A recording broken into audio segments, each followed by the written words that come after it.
అదేవిధంగా అధ్యక్ష ఈరోజు 9.5 సంవత్సరాలు ఉద్యమాలు చేసినాము, ఉద్యమాల నుంచి వచ్చి ప్రభుత్వాన్ని నడిపినామని మాట్లాడిండు కదా.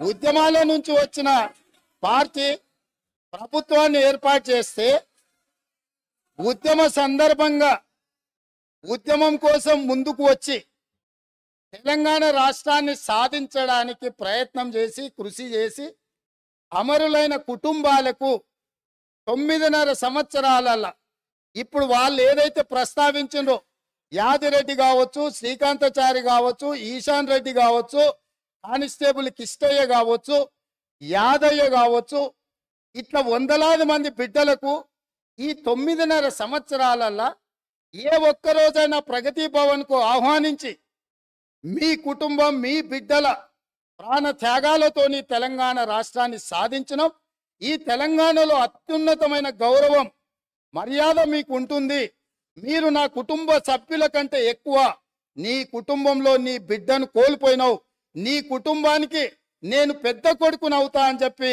ఆనాటి ముఖ్యమంత్రి బుక్కెడు బువ్వ శంకరమ్మకు పెట్టిండా, యాదవ కుటుంబానికి పెట్టిండా, యాదిరెడ్డి కుటుంబానికి పెట్టిండా, కానిస్టేబుల్ కిష్టయ్య కుటుంబానికి పెట్టిండా.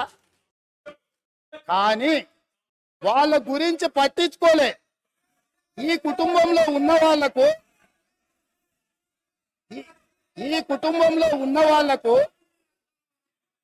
కొడుకుకు మంత్రి ఇచ్చిండు, అల్లుడికి మంత్రి ఇచ్చిండు, కన్న కూతురు ఓడిపోతే ప్రజలు తిరస్కరిస్తే ఎంబడే శాసన మండలి పదవి ఇచ్చిండు. సొంత కుటుంబ సభ్యుల మీద ఇంత పేగుబంధం ఉంది అని ఇంత అవ్యాజమైన ప్రేమను ప్రకటించినప్పుడు తెలంగాణ ఉద్యమకారులు ఏంది ఇది, ఈ తెలంగాణ మా త్యాగాల పునాదుల మీద ఏర్పడ్డది కదా, మా కనీస గౌరవ మర్యాద లేదా, పార్టీ ఫిరాయించిన వాళ్ళను అందువ మార్వంగానే మంత్రులు చేసిన మీరు తెలంగాణ కోసం త్యాగం చేసిన వాళ్లకు కనీసం ఆ సభలో అయినా ఈ సభలో అయినా రాజ్యసభలో అయినా ఏదైనా ఇచ్చిండ్రా? కరోనా సమయంలో బ్లాక్ మార్కెట్లో కరోనా మందు 2,000 రూపాయల దాన్ని 50,000కు అమ్ముకొని 424 కోట్లు నల్లధనం ఒకే దగ్గర దొరికిన వాళ్ళకు రాజ్యసభ అమ్ముకున్న చరిత్ర మీది.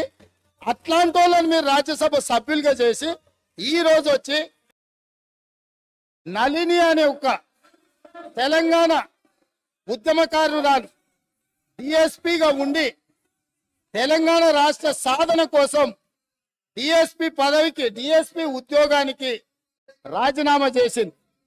ఆ నళినికి తెలంగాణ రాష్ట్రం వచ్చిన తర్వాత పిలిచి ఈ రాష్ట్రం కోసం తెలంగాణ సాధన కోసం గ్రూప్ 1 అధికారిగా ఉండి నీ డిఎస్పీ ఉద్యోగాన్ని రాజీనామా చేసినావు, ఈ తెలంగాణ రాష్ట్రంలో సగౌరవంగా నీ ఉద్యోగాన్ని నీకు ఇస్తున్నాం, మళ్ళీ తిరిగి ఉద్యోగాన్ని చేపట్టమని ఈ ప్రభుత్వం మాట్లాడిందా అధ్యక్ష? కానీ ఒక తెలంగాణ రాష్ట్ర సాధన కోసం త్యాగం చేసిన నళినికి మాత్రం ఎలాంటి న్యాయం జరగలేదు. నిజామాబాద్ ప్రజలు ఎంపీగా ఓడగొడితే ఎంబడే శాసన మండలి పదవి ఇచ్చి మాత్రం తన కుటుంబాన్ని కాపాడుకున్న ప్రభుత్వం ఈ పార్టీ అధ్యక్ష. వీళ్ళు ఈరోజు